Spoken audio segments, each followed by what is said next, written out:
তুমি কি কখনো ভেবে দেখেছো, যদি আজ তোমার জীবনের শেষ দিন হতো? 90 বছরের গুনাহ, মিথ্যা, গীবত, নামাজে অলসতা, হারাম চোখ সব যদি সামনে হাজির হয়, কিন্তু যদি বলি একটা আমল আছে যার জন্য আল্লাহ 90 বছরের গুনাহ পর্যন্ত মাফ করে দিতে পারেন। শেষ পর্যন্ত শোনো, দোয়াটা একদম শেষে বলবো। আমরা সবাই ভুল করি, কেউ প্রকাশ্যে, কেউ গোপনে।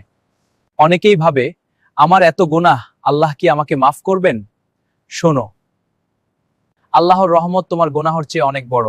শয়তান চায় তুমি হতাশ হও, কিন্তু আল্লাহ চান তুমি ফিরে আসো। ভাবো, কেয়ামতের দিন আমল নামা হাতে দেওয়া হবে। আমি কাঁপছি, ভাবছি আজ আমি শেষ।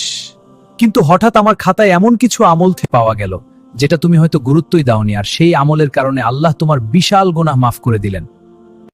কিছু জিকির আছে যেগুলো নিয়মিত পড়লে গুনাহ ঝরে পড়ে পাতার মতো।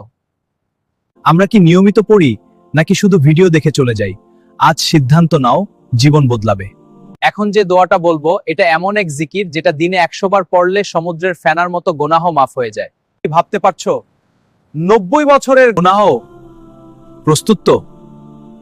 হয়তো এই ছোট আমলটাই তোমার জান্নাতের কারণ হবে।